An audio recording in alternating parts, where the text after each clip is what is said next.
This conference will now be recorded. अद्य बुधवासर अथवा सोमवासर ज्येष्ठ शुद्ध त्रयोदशी चतुर्दशी च दिनांक 23 जून 2021 चरक अध्याय 4 प्रमेय शंखं चक्रं जलौकान्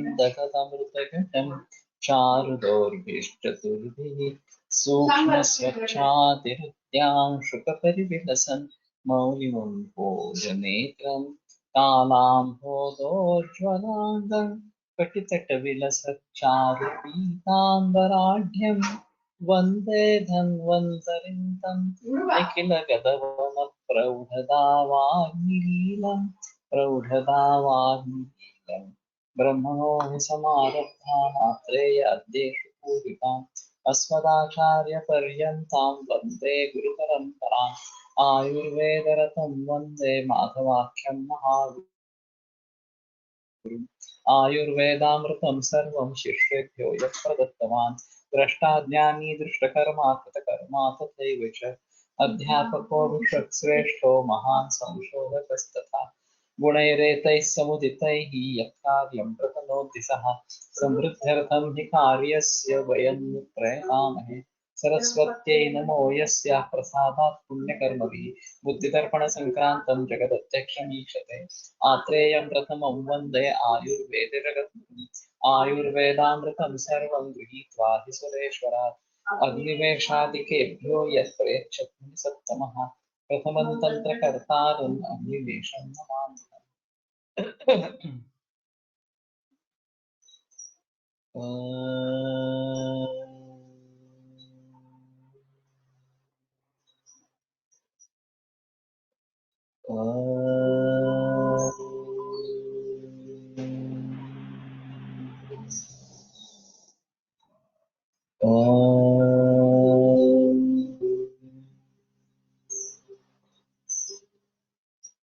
ओम शांति शांति शांति।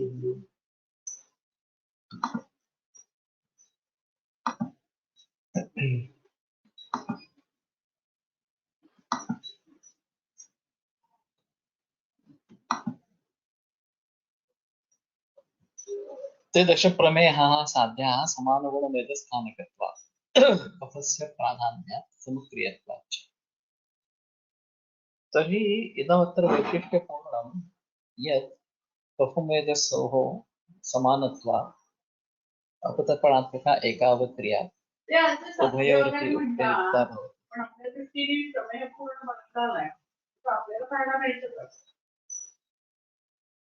यदि तत्र आनुवंशिकता न स्यात् तर्हि कफजामेयः साध्यः नो चेत् सर्वेपि प्रायः अधुना ये दृश्यन्ते ते आनुवंशिकाः एव दृश्यन्ते अस्मात् प्रमेयः साध्यः इति न भवति।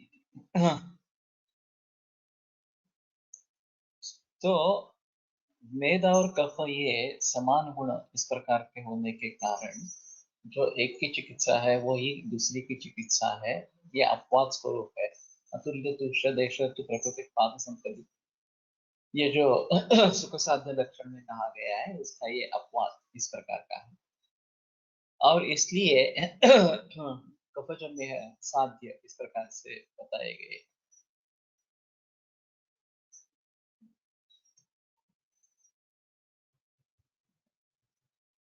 तत्र श्लोकाः श्लेषो प्रमेयः विशेष विज्ञानार्थाः भवन्ति।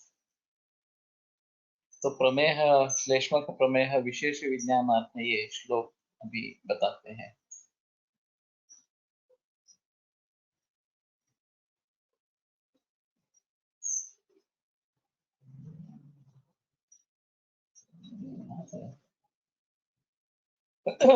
अच्छं बहु सितं शीतं निर्गन्धम् उदकोपमं श्लेष्मकोपां नरो मूत्रम उदमेहि प्रमेय। तो अच्छा बहु सित शीत निर्गंध और पानी जैसा उदकोपम, ये श्लेष्मकोपान नरो मूत्रम उदमेहि प्रमेय, तो उदकमेह इस प्रकार का बताया गया है। तो ज्यादातर मरीज इसमें ही समा जाते हैं कि बाकी जो मरीज इस प्रकार के जो बताए गए हैं लक्षण, वो कम ही मिलते हैं, लेकिन पानी जैसा मूत्र इस प्रकार का शीत शीत, अभी इसके फिजिकल पैरामीटर जो है उसके बारे में हम थोड़ा अगर सोच सकेंगे तो ज्यादा अच्छा इस प्रकार का रहेगा। एक तो शीत ये गुणधर्म बताया गया है, तो अगर हम टेम्परेचर मापते हैं मूत्र का, तो कोई शीत है, ज्यादातर मूत्र उष्ण होता है नॉर्मल टेम्परेचर से, जो टेम्परेचर उससे थोड़ा ज्यादा इस प्रकार का रहेगा। लेकिन यहाँ पे शीत बताया गया है, तो टेम्परेचर हम जरूर देख सकते हैं। अच्छा है, ये एक अलग चीज है। बहुत अमिल इस प्रकार की जो मुद्रता बताई गई है उसके विपरीत ये अच्छा इस प्रकार का है। और शीतवर्ण का बहु निर्गंध, कोई स्मेल नहीं है। तो ये उदक मेह बताया गया है। और वैसे सुश्रुत में हर मेह के लिए अलग अलग काढ़े बताए गए हैं नाम के अनुसार, तो वो शायद ज्यादा महत्वपूर्ण रहेगा। चरक में पहले जो दो वाक्य बताए गए वो सभी कफज मेह के लिए उपयुक्त इस प्रकार के बताए गए हैं। और फिर एक ग्लाइसिड नाम की दवा है, बाजार में उपलब्ध है वो उस पार्ट से बनी है, पहले जो इसके है उस पार्ट से बनी है तो ये एक अलग इस प्रकार का थोड़ा सा रहेगा। अत्यर्थ मधुरम शीतम ईषत् पिच्छलम आविलम कांडेक्षु रस संकाशम श्लेष्मकोपात्तम। तो इक्षुरस में है इस प्रकार का, तो कांडेक्षु रस संकाशम, गन्ने का रस जिस प्रकार का दिखता है उस प्रकार का ये दिखता है। और अत्यंत अत्यर्थ मधुर, बहुत ही शीत, बहुत ही मधुर इस प्रकार का, शीत ईषत पिच्छुल और आविल इस प्रकार का ये बताया। तो मेरे ख्याल में इन फिजिकल पैरामीटर्स को देखते हुए अगर हम हमारे तरीके से प्रमेय का निदान करेंगे तो एक अच्छी बात इस प्रकार की होगी। और उसके आधार पर उसके लिए जो औषध बताए हैं उसको हम नदीमांसी प्रयोग में ला सके। यस्य परिष्कृतं मूत्रं सांद्री भवति भाजने पुरुषं कपकोपेन तमहु सांद्र में। तो पर्युषित मूत्र जिसका सांद्र हो जाता है भाजन में रखा हुआ, तो उसको सांद्र में ही इस प्रकार का कहना है। तो ये भी काफी महत्वपूर्ण इस प्रकार का है कि अभी जो परीक्षण किया जाता है वो ताजा मूत्र जो निकाला है उसका परीक्षण किया जाता है। पर्युषित का मतलब एक रात तक रहना उसी प्रकार से। तो बेटर ऑप्शन है कि आज सुबह कलेक्ट किया हुआ मूत्र दूसरे दिन सुबह है, उसकी परीक्षा करें। तो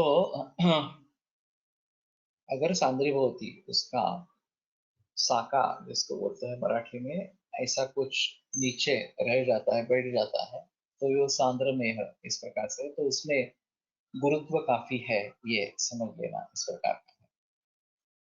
यस्य संहन्यते मूत्रम किंचित किंचित प्रसीदति सांद्र प्रसाद में ही तमाहु श्लेष्म को। अभी कुछ मूत्र इस प्रकार का संवर्धन उसका होता है, इकट्ठा वो हो जाता है, और किंचित प्रसिद्ध वो सांद्र होता है, और किंचित भाग जो है वो प्रसन्न होता है, वो क्लियर लिक्विड इस प्रकार का रहेगा। सभी का सभी अगर नीचे बैठ गया तो सांद्र में है, और कुछ नीचे बैठ गया और कुछ ऊपर रहा तो सांद्र प्रसाद में है, इस प्रकार से कहना है। अब इस स्तन्य परीक्षण के बारे में भी ये दिखता है कि कफ प्रकोप से अगर स्तन्य दुष्ट है तो वो नीचे बैठ जाता है, हाँ। और नॉर्मल जो स्तन्य है वो पानी में फैल जाना चाहिए। तो जब हम इस प्रकार का स्तन्य परीक्षण करते हैं क्लिनिक में तो ज्यादातर औरतों में या महिलाओं में ये नीचे बैठ जाता है, कफदुष्ट इस प्रकार का पाया जाता है। तो उसी प्रकार सा ये सांद्र मेह और सांद्र प्रसाद मेह इस प्रकार का बताया गया है। शुक्लम पिष्टनिभं मूत्रम अभीक्ष्णम यः प्रमेहति पुरुषं कपकोपेन तमाहु शुक्लमेह। तो शुक्ल वर्ण और पिष्टनिभ इस प्रकार का अगर मूत्र है तो ये शुक्लमेह इस प्रकार का बताया जाए। मेघाई प्रसाद देशमुख ने एक अजीब अनुभव बताया था। एक छोटा बालक था 3-4 बरस का अगर ऐसा कुछ, और ये पिष्ट में है जैसा लग रहा था मूत्र उसका जो। उसने शुरू में चंद्रप्रभा दे दी लेकिन फायदा नहीं हुआ। फिर पिष्ट में की जो दवा है वो देने के बाद तुरंत एक ही दिन में ये बंद हो गया इस प्रकार। तो ये काफी अजीब इस प्रकार के है, तो हमें वो देखना चाहिए। शुक्राभम शुक्र मिश्रम व मुहुर्मयति यो नरः शुक्रमेहिनम् आहुस्तं पुरुषं श्लेष्मको। शुक्र जैसा या शुक्र मिश्र इस प्रकार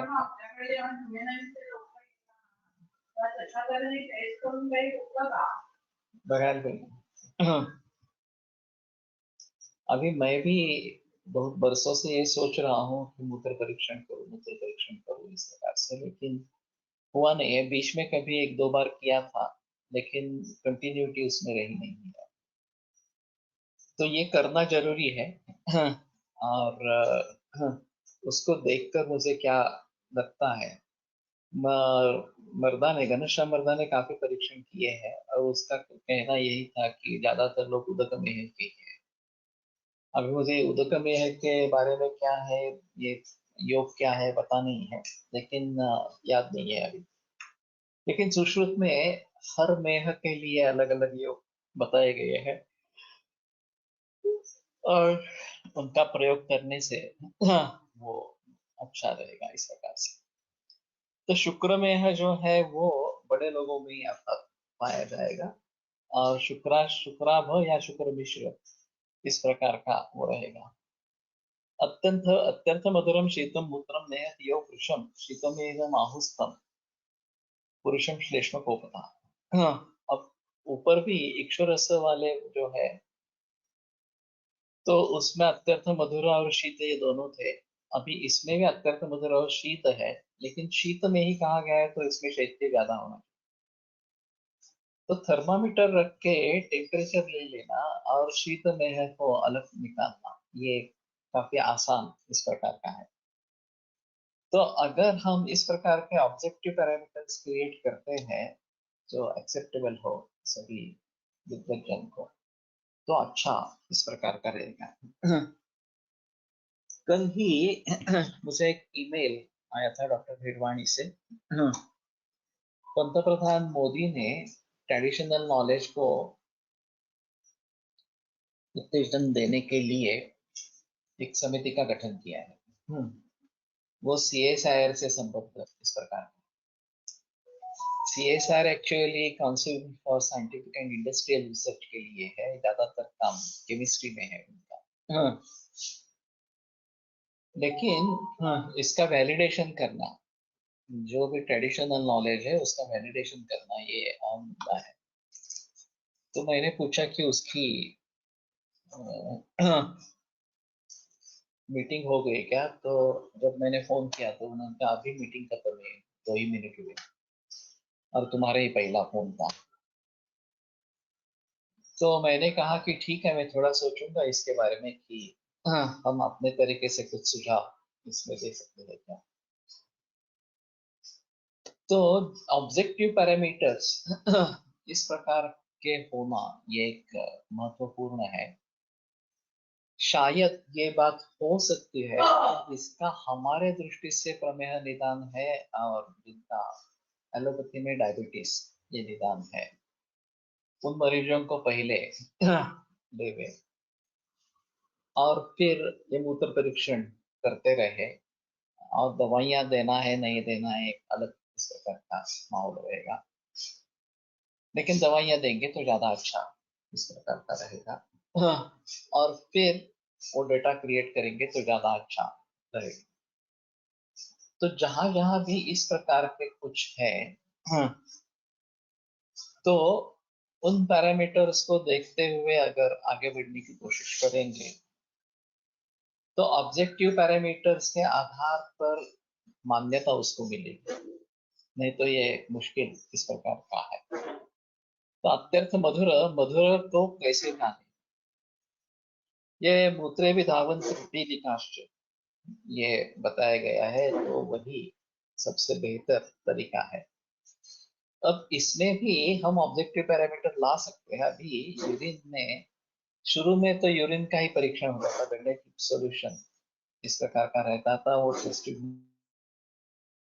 में लेकर दूध डाल के वो मानना पड़ता था, और फिर किस प्रकार का कलर आता है उसके आधार पर शुगर कितनी है ये तय किया जाता था। फिर बाद में डायस्टिक्स आ गए, यूरिनरी डायस्टिक्स, तो उसके आधार पर मूत्र में शर्करा है या नहीं है, कितनी मात्रा में है, इसके आधार इसका कुछ सिलसिला होता रहा।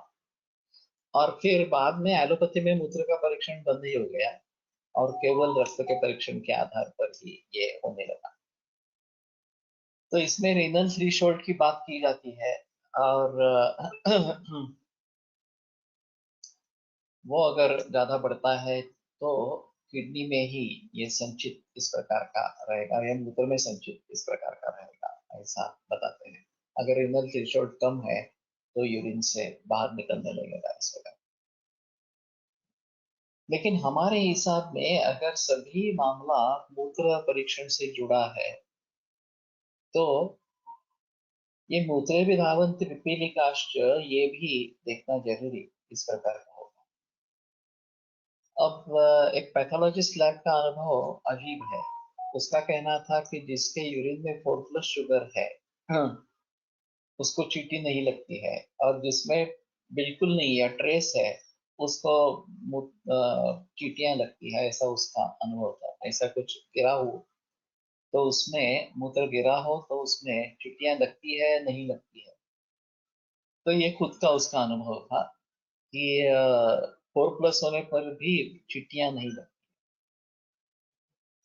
तो फिर ये सवाल उठता है कि प्रिय पिपीलिका नाम, ये जो मधुर रस के बारे में बताया गया है कि पिपीलिका वालों को पसंद है, वो पसंद क्यों नहीं है? अगर उसमें शुगर है तो भी ये पसंद क्यों नहीं है?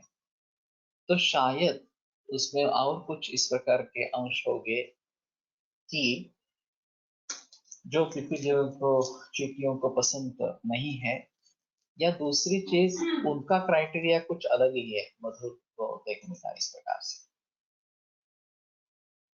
तो ये भी वैलिडेट करना जरूरी है कि अभी जिस तरीके से हमारे मधुर को, जिसको चींटियां लग जाती है, वो किस प्रकार से इसमें पकड़े, ऑब्जेक्टिव पैरामीटर्स में पकड़े।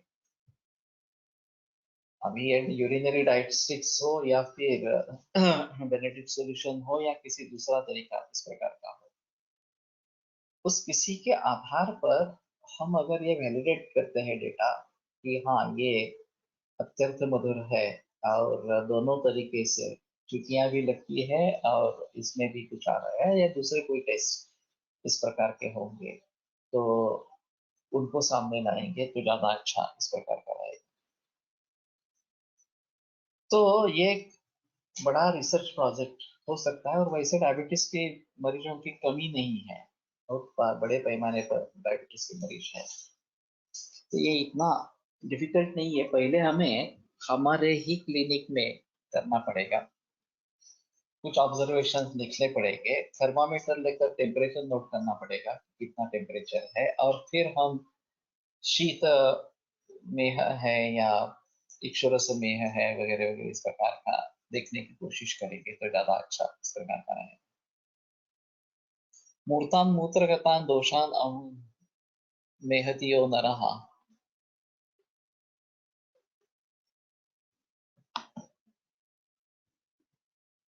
सिकता मेहन विद्यात तन्नरम श्लेष्म को। तो मूर्त इस प्रकार के मूत्रगत दोष जो अणु बिल्कुल छोटे छोटे इस प्रकार के हैं, वो उसको सुखिता में ही इस प्रकार से कहना है। हाँ, अभी बालकों में ये देखा जाता है कि इस प्रकार की सिकता जैसे निकल रही है, खर पड़ने, ऐसा मराठी में कहते हैं उसको। तो इसका निदान चिकित्सा में इस प्रकार का होगा, और फिर उसके लिए जो प्रॉपर दवा इस प्रकार की हो तो हमें लेनी चाहिए। मूत्र शर्करा, ये मूत्र, सॉरी, मूत्राशमरी अगर होता है और अगर तो फूकता है तो कई दफा इस प्रकार की मूत्र शर्करा निकलती है इसमें से, और फिर वेदना नहीं होती। ज्यादा तो जो मरीज है उनके उनमें अगर मूत्रखड़ा जो है, मूत्राशय जो है वो फूट गया और टेढ़ा मेढ़ा इस प्रकार के कुछ अंश उसके बने, तो वो तकलीफ देते हैं यूरिटर में, फिर पेन होता है या कभी रक्तागम भी होता है। लेकिन अगर इस प्रकार की उसकी मूत्र शर्करा बन जाती है या सिकता इस प्रकार की हो जाती है, तो फिर ये सिकता में जैसे लक्षण दिखते हैं। सध्याची टेम्परेचर गुण प्रचारात आली आहे त्याने मूत्राचे तापमान घेता येईल।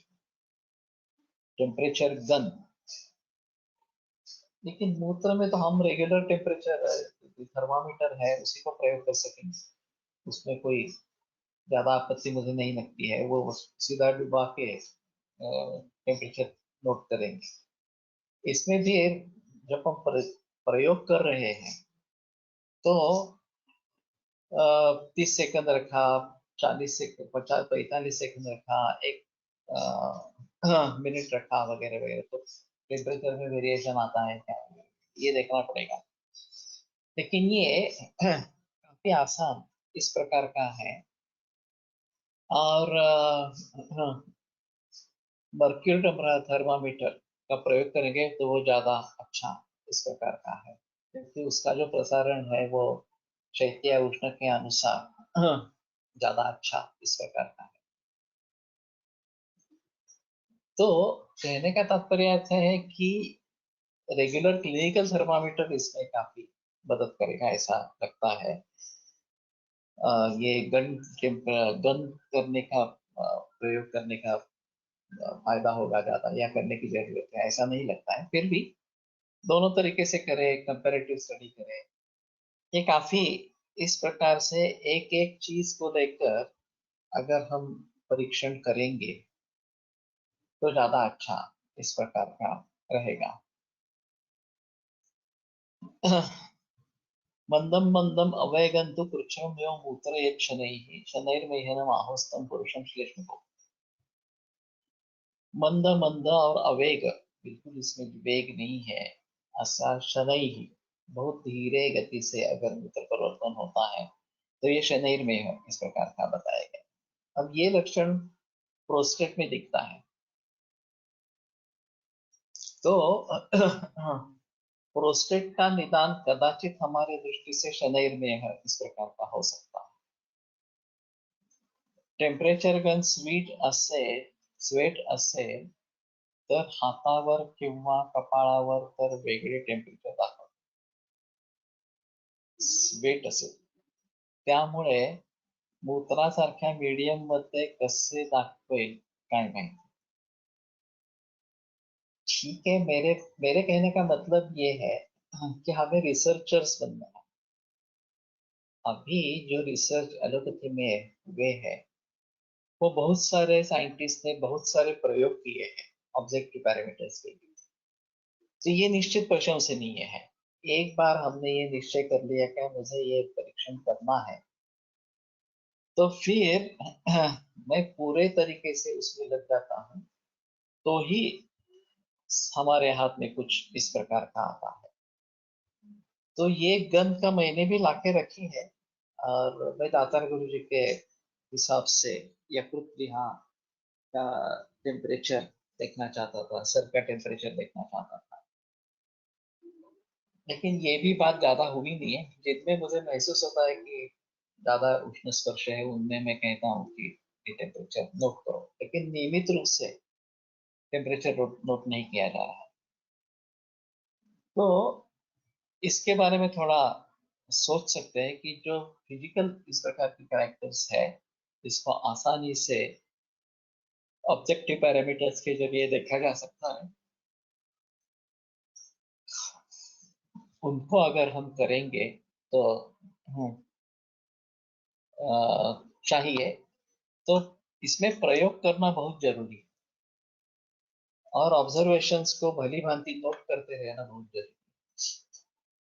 तो ऐसे कुछ पैरामीटर्स लेकर हम अगर CSIR में चले जाए कि ये हमारे ग्रंथों में इस प्रकार के लिखे हैं, उनको कन्वर्ट करके देना पड़ेगा।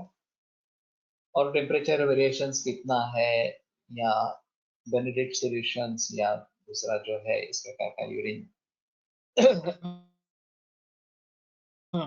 वो कितना है, क्या है, ये देखने की कोशिश करेंगे। और ये चीटियों वाला भी प्रयोग करेंगे कि चीटियां लगती है नहीं लगती है इस प्रकार से। तो शायद उम्मीद रहेगी कि हम इसके बारे में कह सकेंगे। और रिनल थ्रेशोल्ड कैसे मापते हैं मालूम नहीं है मुझे, उसकी भी कोई परीक्षा इस प्रकार की होती। जेवताना कपाळावर घाम येतो असा पेशंट्स मध्ये काय कारण असतं? काही पेशंट्स मध्ये जेवताना नाकाजवळच घाम येतो। ये सही है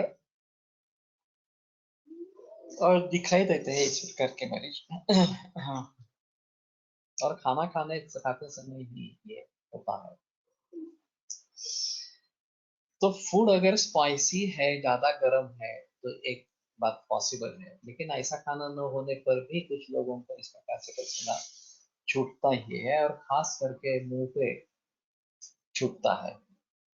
तो बताना थोड़ा सा मुश्किल होगा, मैं थोड़ी कोशिश करूंगा, लेकिन ये व्यान वायु से थोड़ा संबद्ध है और प्राण वायु से थोड़ा संबद्ध है, इस प्रकार का है। तो प्राइमा फसी अन्नमादान कर्मा तो प्राण कोष्ठम प्रकर्षति, ये जो बात बताई गई है, उसमें उसके साथ में पित्त का प्रकोप क्यों हो रहा है, ये थोड़ा देखना चाहिए। और शुक्राश्रुक स्वेद श्रावण, ये व्यान के बारे में कहा गया है अष्टांग संग्रह में। तो ये इस प्रकार से व्यान वायु से जुड़ा इस प्रकार से है।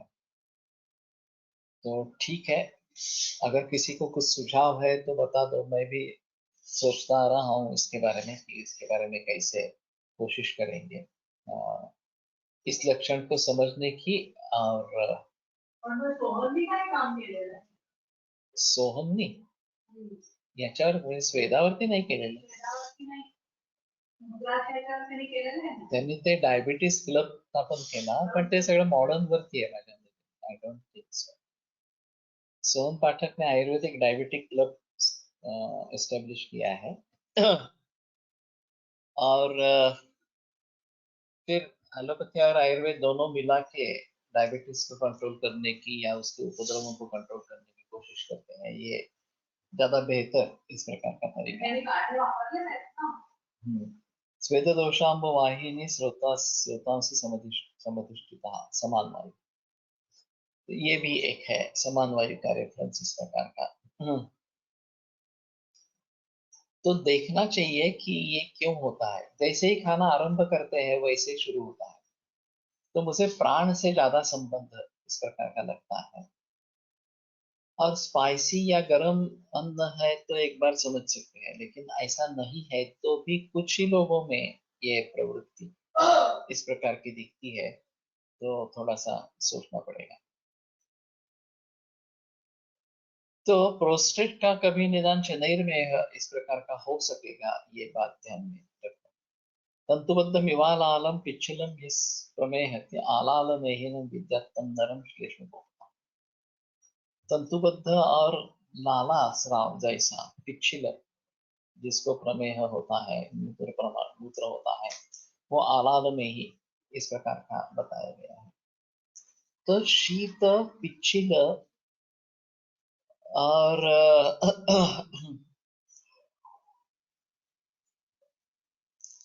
मूत्र पिदावंत पिपीलिकाश्च, ये काफी कॉमन इस प्रकार के है, अत्यंत मधुर इस प्रकार के। और बाकी सिकता में है, पिष्ट में है, ये अलग ही दिखने वाले इस प्रकार के हैं, तो उनमें शायद ये हम सोच सकेंगे कि ये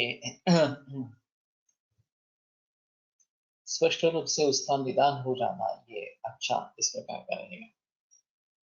इत्येते दश प्रमेयाः श्लेष्मकोपनिमित्ता व्याख्याता भवन्ति। तो इस प्रकार से ये श्लेष्मकोप पदार्थेन मध्ये दिसते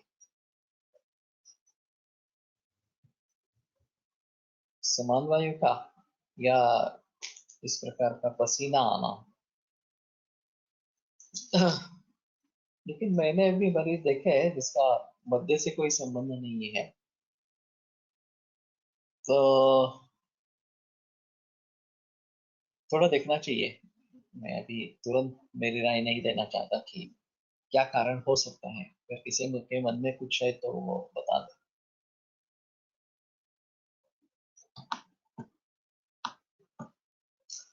आपण कार्य बिघडल्यावर जसे मलमूत्र प्रवर्तन एकच वेळी होऊ शकते, अपान कार्य बिघडलं तसे जेवण सुरू झाल्यावर लाल बोधक स्राव करणाऱ्या वायूच्या कार्यात बिघाड झाल्याने मुख आसमंत शिरस्थानी स्वेद प्रवर्तन होत असावे। लेकिन लाला स्राव कफ से जुड़ा है और ये स्वेद आना ये पित्त से जुड़ा है। तो किसी न किसी तरीके से वहां पे पित्त का उदीरण वायु द्वारा किया जा रहा है ऐसा लगता है। और उसको अगर भली भांति समझने की कोशिश करेंगे तो शायद इसके बारे में पता चले। उष्ण अम्ल लवण क्षार कटुक अजीर्ण भोजनोपसेवित से बिना, तो इस प्रकार का भोजन सेवन करने ना उष्ण अम्ल लवण क्षार कटुक अजीर्ण भोजन तथा अति तीक्ष्ण आतप अग्नि संताप श्रम क्रोध विषमाहार उपसेवनिश्च। अति तीक्ष्ण आतप अग्नि संताप, अग्नि और संताप अलग अलग ले सकते हैं। श्रम क्रोध आया है लेकिन तो अग्नि संताप का अग्नि कहाँ अग्नि से संताप, यही ज्यादा अच्छा रहेगा। विषम आहार ये थोड़ा अजीब है, पित्त के बारे में कह रहे हैं। विषम आहार ये वास्तव में वात का हेतु किस प्रकार का हो जाएगा। पुरुषांमध्ये स्त्रियापेक्षा हे लक्षण जास्त आढळते।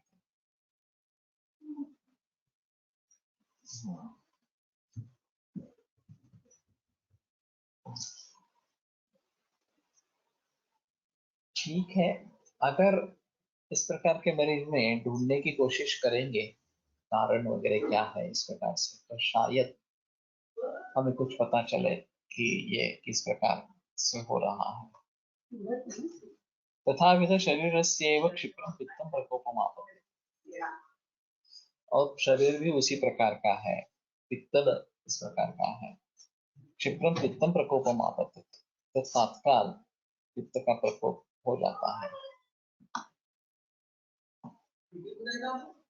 इसमें जो शुरू में बताया गया है कि बहुबद्धम मांसम मेधा शरीर वेदा, याचं दार उघडायला इकडचं दार उघड मधलं,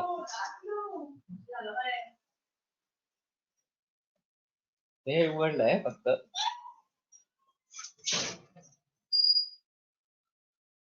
तत्तु प्रकोपितम तयैव अनुपूर्व्या प्रज्ञा निमांशक क्षिप्रतरम अभिनिर्गता।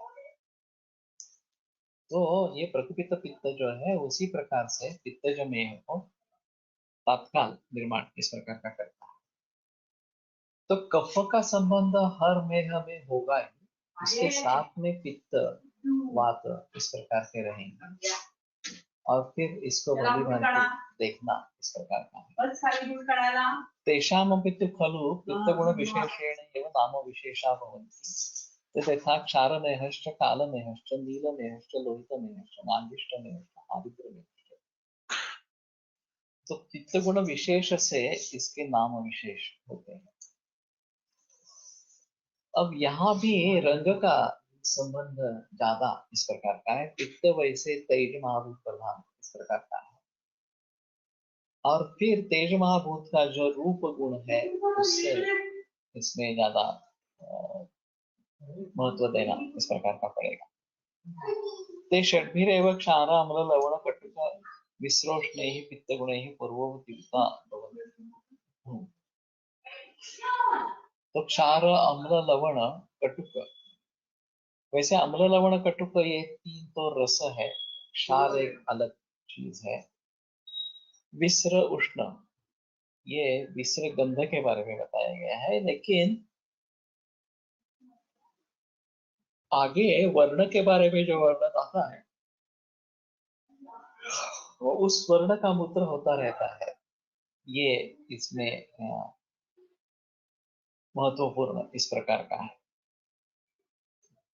तो जैसे कफ के बारे में बताया गया कि किन गुणों के आधार पर ये कफ का है, उसी प्रकार इसमें आया है। अब अम्ल और लवण इन रसों से दांत इन रसों से कफ भी बनता है, लेकिन कफ में जो वर्णन आया है वो केवल मधु का वर्णन आया है। और यहाँ अम्ल लवण कटु ये तीनों रस पित्त के बारे में बताए गए हैं। और क्षार अलग है वास्तव में, क्षार द्रव्य है, गुण नहीं है इस प्रकार से। लेकिन यहाँ पे पित्त गुण विशेषण इस प्रकार का बताया गया है, तो शायद क्षार की एक अलग गुणवत्ता बताई गई है। वो विशद पिच्छिल वगैरह वगैरह इस प्रकार के क्षार के गुण बताए गए हैं, और वो अलगता से देखने पड़ेंगे। तो अम्ल लवण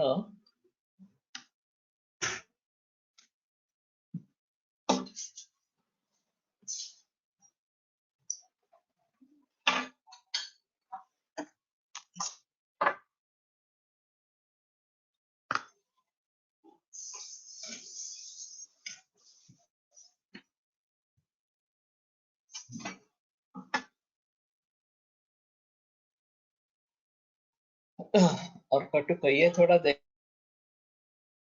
की चीज है कि यहाँ रसों का ज्यादा संबंध पित्त में बताया गया है।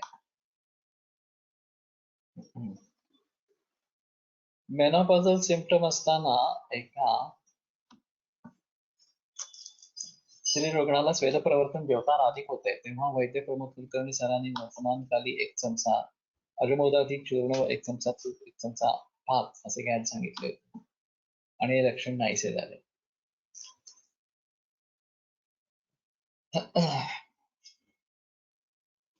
थोड़ा अजीब है। प्रमोद या मीनल अभी होंगे वहां पे शायद। हाजिर। प्रमोद या मीनल, तुम सुन रहे हो क्या, देख रहे हो क्या? क्योंकि लक्षण थोड़ा पित्त का है, और जो दवा प्रयोग की है अजमोदादी, ये तो हाँ, वो वात प्राणायाम में दी गई जाती होगी। अच्छा, भात प्रमोदिया मीनल नहीं है क्या?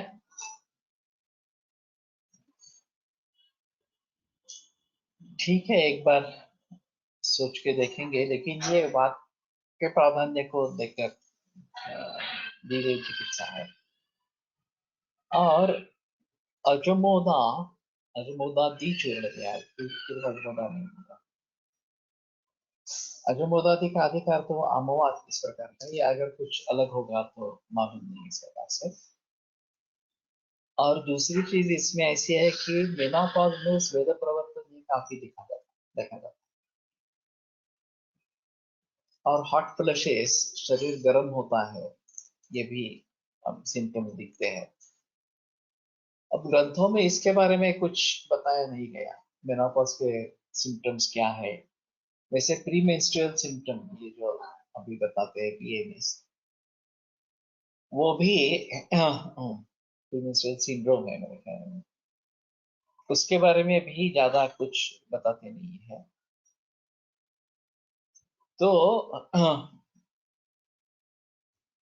ये अभी जो हार्मोनल इम्बैलेंसेस आ गए हैं उसका ये नतीजा होगा, ऐसा मेरा मानना है कि मेनोपॉज के जो सिम्टम्स आ रहे हैं इस प्रकार से। और फिर अजमोदादी क्यों, ये थोड़ा सा देखना पड़ेगा। तो ठीक है, मी विचार तो आज करने सर पाता, ठीक है। लेकिन उसके पीछे विचार क्या होगा ये थोड़ा देखना जरूरी पड़ेगा। वैसे प्रमोद कोल्हटकर सर का एक छात्र है, तो कोल्हटकर सर की परंपरा में मनोज शायद बता सकेगा इसका कुछ आंसर है क्या, और तो कोल्हटकर सर ने कभी इस प्रकार का प्रयोग किया था क्या। ठीक है, लेकिन देखेंगे।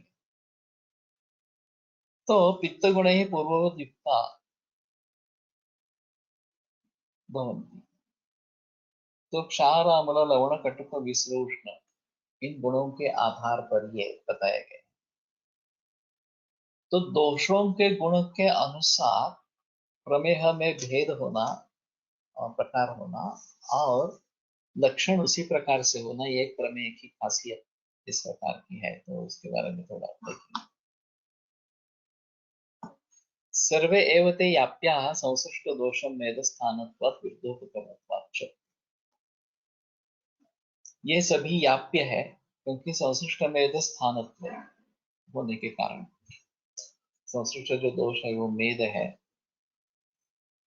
और मेद में उष्ण चिकित्सा चाहिए, लेकिन ये पित्त में उष्ण चिकित्सा विरुद्ध इस प्रकार की रहेगी, तो विरुद्ध उपक्रमत्व इस प्रकार का। वाग्भट के सूत्र में शैली का एक अद्भुत नमूना है, समक्रियत्वात् विषमक्रियत्वात् महत्तेयत्वात् च यथाक्रम। वाग्भट ने एक ही श्लोक में इन प्रकार के सूत्र लिखा है कि कफज में यह साध्य है समक्रियत्व होने के कारण, विषमक्रियत्व ये पित्तजन्य के बारे में, और महात्यत्वाच्च, और विषम क्रियत्व और महात्यत्व ये दोनों वातज प्रमेय है। तो साध्य याप्य और असाध्य इस प्रकार के वो हो जाते हैं, ऐसा उसने कहा है। तो एक वाग्भट के सूत्रमय शैली का अच्छा नमूना इस प्रकार का। तत्र श्लोकाः पित्त प्रमेह विशेष विज्ञानार्था भवन्ति, गन्धवर्ण रसस्पर्शे यथा क्षारस्तथा विधम्, पित्तकोपान्नरो मूत्रम क्षार में ही प्रमेय। तो जिस प्रकार से क्षार का गंध वर्ण रस और स्पर्श ये होता है, उसी प्रकार का अगर मूत्र का गंध वर्ण रस स्पर्श होगा तो वो क्षार में है, इस प्रकार से कहलाना है। अभी क्षार में ये हम लिटमस पेपर के आधार पर निश्चित कर सकते हैं क्या, ये एक अलग माहौल रहेगा। तो अम्लम मेहतियो नरा चाशपक्ष मूत्रम अम्लम मेहतियो नरा, ये नील में ही इस प्रकार का बताया गया है। तो अम्ल और क्षार ये दोनों इसमें आ गए हैं, तो लिटमस पेपर के द्वारा इसका परीक्षण कर पाना ये आसान इस प्रकार का रहेगा, और उसके आधार पर हम एक क्षार में है अम्ल में है इस प्रकार से कह सकेंगे। तो ये फिर से एक अच्छा ऑब्जेक्टिव पैरामीटर इस प्रकार का हो जाएगा। तो क्षार में हमें गंध वर्ण रस और स्पर्श ये सभी इस प्रकार के होते हैं। तो पिच्छिल एक गुणधर्म क्षार का बताया गया है,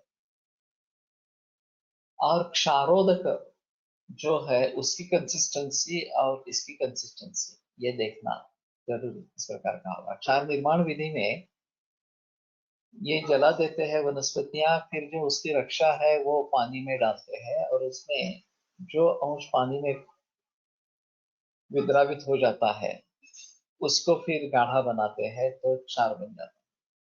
पानी शांत कर लेते हैं, बाकी जो औषधि है वो सब निकल जाती है, और वो क्षार जल जो बनता है उसको आगे तब तक करते रहेंगे तो क्षार मिलेगा। तो ये जो क्षार बनाने की विधि है उसको ध्यान में रखते हुए उस क्षार जल से इसकी कंपैरिजन करना ये आवश्यक होगा। और फिर केवल कंसिस्टेंसी ही नहीं, लेकिन गंध, वर्ण, रस, स्पर्श ये सभी उस प्रकार के होंगे, क्षार जैसे होंगे। तो ये हाँ, परीक्षण करना जरूर इस प्रकार का। मसी वर्णन अजस्रम यो मूत्रम उष्णम प्रमेहति पित्तस्य परिकोपेण तम विद्यात् कालमे। तो मसी वर्ण, हाँ, ये मसी यानी कि शाई या इंक, तो वो जिस कलर की होती है, काली शाई अगर हम प्रयोग में ला रहे हैं, तो उस प्रकार का वर्ण उसको होता है। और कोलटकर का सर का कहना था कि एक मरीज ने उनको बताया था कि शाही जैसे वर्ण की मूत्र प्रवृत्ति होती है। तो उन्होंने पूरे लाइफ में एक केस इसके बारे में देखी थी। तो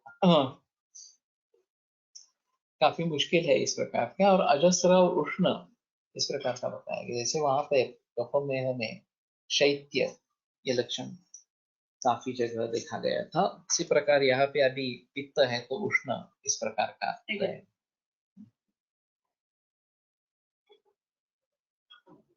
तो ये काल में है इस प्रकार का बताए गए हैं। चाश पक्ष निभव, हाँ, तो चाश पक्षी के वर्ण जैसा जिसका मूत्र होता है अम्लम बेहती होना, और अम्ल गुणयुक्त इस प्रकार का पित्तस्य कर परिकोपेण तम विद्यात् नीलमे। तो इसको नील में ही इस प्रकार से कहना है। ये भी बहुत रेयर इस प्रकार का है। और शायद अम्लता की परीक्षा हम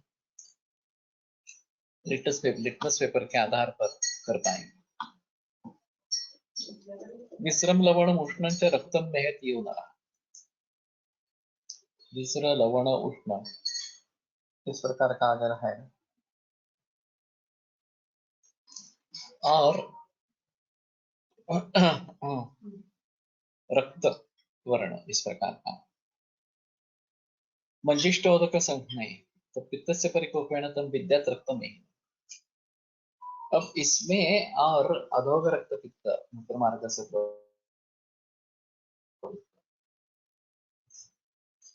ये कैसे फर्क करने का। तो जो चरक में सूत्र आया है, हरिद्र वर्ण बुधिरं च मूत्रं विना प्रमेय प्रमेय से पूर्व हो गई, यो मूत्र एक वदेत प्रमेय हम रक्त से पित्त से ही सब प्रकोपः। तो प्रमेय के पूर्व रूप है या नहीं है ये देखना जरूरी है। अगर प्रमेय है के रूप पूर्व रूप नहीं है तो ये रक्त पित्त ही है, ऐसा वहां पे बताया गया है। त्या रुग्णात अन्य काय लक्षणे होती, सरांनी काय निदान चिकित्सा केली होती, शाही सारखी मूत्र प्रवृत्ति रुग्ण। मुझे तो पता नहीं है उसके बारे में, ये सिर्फ मैंने सुना था। और सर ने चिकित्सा दी थी नहीं दी थी और उसका नतीजा क्या आया था ये मुझे पता नहीं है। तो कोलटकर सर के ही जो छात्र है वो ही थोड़ा अगर याद है तो देखने की कोशिश करें। लेकिन ये बताया था उन्होंने कि शाही सर की मूत्र इस प्रकार का था, शाही सर का। और ये एक केस उनको देखने में मिली थी इस प्रकार से। तो अभी ये थोड़े और केसेस है और आसानी से सामने नहीं आएंगे। फिर भी इस प्रकार के अगर मिलते हैं तो नोट करके रखना, और फिर उसकी दवा जो है वो देने की कोशिश करना, ये ज्यादा बेहतर होता है। सिर्फ ये याप्य है, ठीक होंगे ऐसा नहीं है। मंजिष्ठोदक संकाशम भृशम विश्रम प्रमेय वित्तस्य परिकोपात्तम विद्यान मांजिष्ठ में। तो मंजिष्ठा जल जैसे और वृषम विश्रम, तो ये तीव्र गंध, ये पित्त का एक वर्णन है। और फिर उसको ध्यान में रखना आवश्यक है। कुछ मरीजों में ये देखा जाता है कि वो बाथरूम में जाके आने के बाद वो विसर्गंध बाथरूम में काफी देर तक रहता है। तो ये अ, देखना चाहिए कि ये इस प्रकार से अगर हम कुछ अलग निदान करेंगे तो ज्यादा बेहतर इस प्रकार का रहेगा। हरिद्रोदक संकाशम कटकम यह प्रमेहति वित्तस्य परिकोपात्तम विद्यात हरिद्रमेहि। तो हल्दी जैसा है और कटुक है, तब ये कटुक कैसे समझना, ये एक अद्भुत चीज रहेगी। अम्ल और क्षार के बारे में हम लिटमस पेपर का प्रयोग कर सकेंगे, उसमें संदेह नहीं है कि ये वहां पे जो विमान खान चौथे अध्याय में परीक्षा के बारे में बताया गया है अनुमान प्रमाण वगैरह से, तो मूत्र के बारे में रस परीक्षा नहीं करनी है, ये उन्होंने स्पष्ट रूप से लिखा है। तो शायद कटुरस जिनको प्रिय है, ऐसे कुछ कीड़े मकोड़े वगैरह वगैरह ऐसे कुछ होते हैं क्या, और वो वहां पे लगते हैं क्या, ये एक बार देखना। हाँ, आतुर मुखगत रस, ये प्रश्न परीक्षा से पूछे ऐसा वहां पे है। लेकिन ये मूत्र के बारे में भी ये बताना थोड़ा सा पड़ेगा, देखना पड़ेगा इस प्रकार से। तो कटुक के बारे में कुछ सोच सकते हैं क्या, वो ऐसे जैसे ही है अभी मधुर रस के लिए, अम्ल रस के लिए, लवण रस, लवण का क्षार के लिए कुछ ऑब्जेक्टिव पैरामीटर्स है, वैसे कटु, तिक्त, कुछ हद तक लवण, कषाय, इन रसों के लिए कुछ ऑब्जेक्टिव पैरामीटर्स है क्या। कटुगंधी,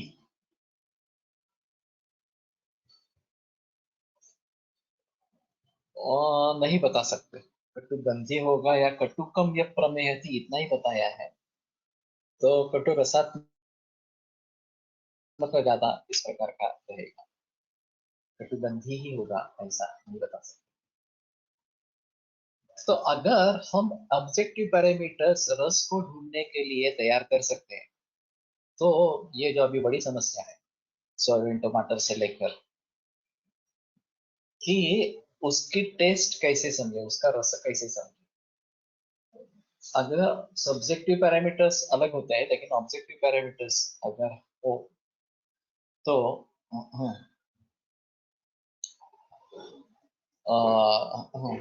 हो सकेगा। रुग्णाला स्वतःलाच त्याची मूत्राची चव घ्यायला सांगू शकतो, लेकिन सभी नहीं लेंगे। शिवांबु करने वाले जो लोग हैं, शिवांबु लेने वाले, उनमें ये ऑब्जर्वेशन देखने की कोशिश करेंगे कि उनको टेस्ट कुछ लगती है क्या उस मूत्र की। और अगर वो बता सकेंगे कि ये मुझे थोड़ा लवण लगता है, लवण तो वैसे मूत्र में होता ही है, वो एक अलग चीज है, लेकिन अम्ल है, कटु है, इस प्रकार की रस के बारे में वो बताते हैं, तो शायद होगा।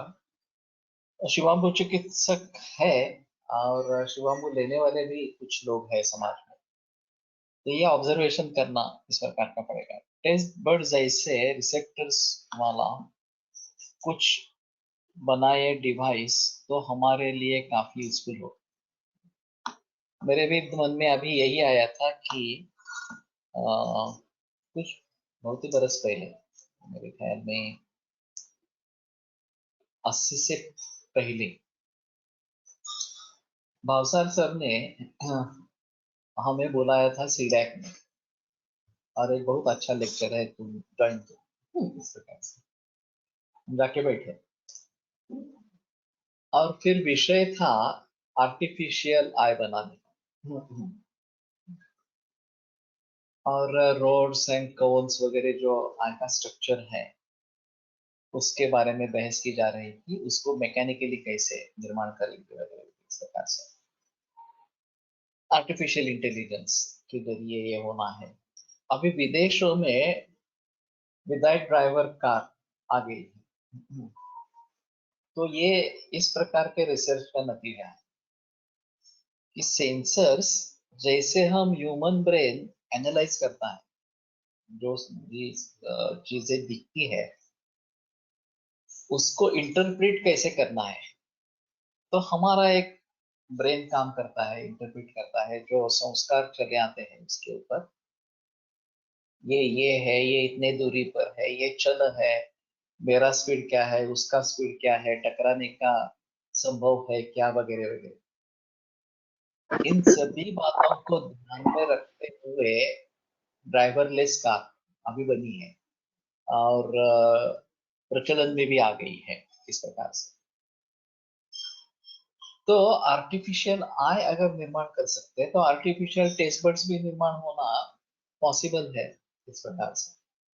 अभी हुआ है ऐसे कि एलोपैथी में हीट टेस्ट का कोई संबंध नहीं है और इसलिए वो उसके ऊपर जिक्र नहीं कर रहे। प्रोटीन, फैट, कार्बोहाइड्रेट, विटामिन, ये जो थियरी आ गई एलोपैथी में आहार के बारे में, उसमें रस को कोई स्थान नहीं है। और हमारा तो बेस ही रस है, क्योंकि पंचमहाभूत दोष और बाह्य द्रव्य, आहार द्रव्य, इनका सभी से संबंध जो है वो महाभूतों से संबंध है। हमारे दोष और बाह्य पदार्थ इसमें और उसमें रस का संबंध, और रसों के अनुसार दोष का प्रकोप, प्रशम वगैरह वगैरह इस प्रकार से। कारण सध्या बरेच जण शिवांबू प्राशन करतात, त्यामुळे असे सांगणे सोपे आहे। इसलिए मैं कह रहा हूं कि ये पॉसिबिलिटी है। गोमूत्र अधिक तिखट असेल तर उग्र गंध येत असतो। ओके, गोमूत्र तो दिया जाता है और उसमें भी कटुक ये वर्ण गोमूत्र में ये रस दिया गया है गोमूत्र का, तो उसको पेशेंट को पूछ सकते हैं कि तुम्हें टेस्ट कैसी लगी, तीखा, कटु, इस प्रकार की टेस्ट लगी क्या, इस प्रकार से। और उसमें ज्यादा उग्र गंध है क्या, वो ज्यादा रखते हैं, ज्यादा दिन रखते हैं तो उग्र गंध बहुत आ जाता है गोमूत्र। कॉफी टी टेस्टर्स को रिप्लेस करने कम चल रहा, उसी तरह से ये भी हो पाएगा। लेकिन जब तक उसकी यूटिलिटी नहीं है समाज में, कि उसका कुछ परिणाम दृश्य स्वरूप में नहीं आने वाला, तब तक दिलचस्पी नहीं ली जाए। ये कॉफी टी टेस्टर्स के बारे में यही मुसीबत होगी कि वो मिलना, उनको तनख्वाह देते रहना वगैरह वगैरह, इसके बजाय ऑब्जेक्टिव पैरामीटर्स अगर डेवलप कर सकते हैं तो शायद बात बनती है। तो उसी दृष्टि से इसको भी शायद चाहे देखा जाए कि रस का परीक्षण किस तरीके से करते रहेंगे, और सभी रस के बारे में अगर जानकारी इस प्रकार की होगी, ऑब्जेक्टिव पैरामीटर्स होंगे, तो शायद ये बात बनेगी कि हम इसका परिभाषित प्रयोग कर सकेंगे।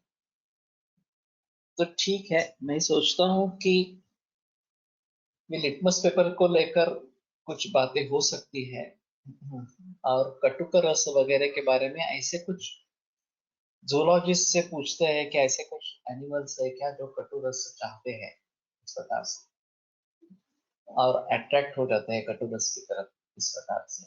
हाँ, तिक्त रस की तरफ अट्रैक्ट होने वाले कुछ इस प्रकार के इंसेक्ट्स है क्या।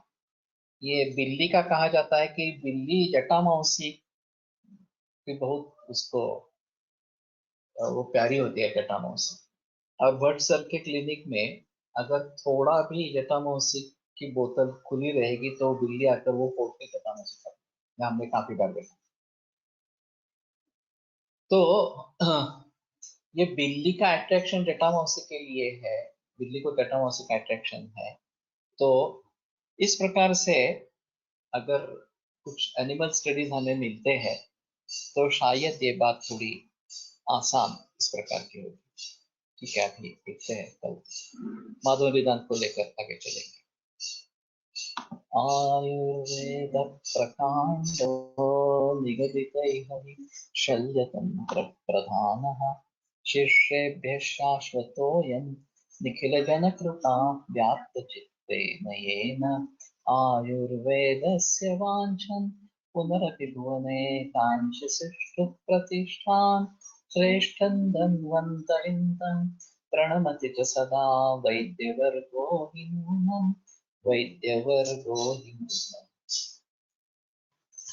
ॐ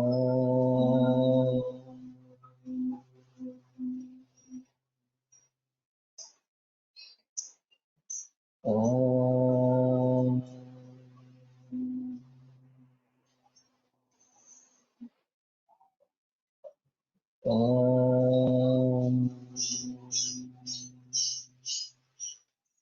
ॐ शान्ति शान्ति शान्तिः। विरम्यते व्याख्यानः। श्वः पुनरपि मिलिष्यामः।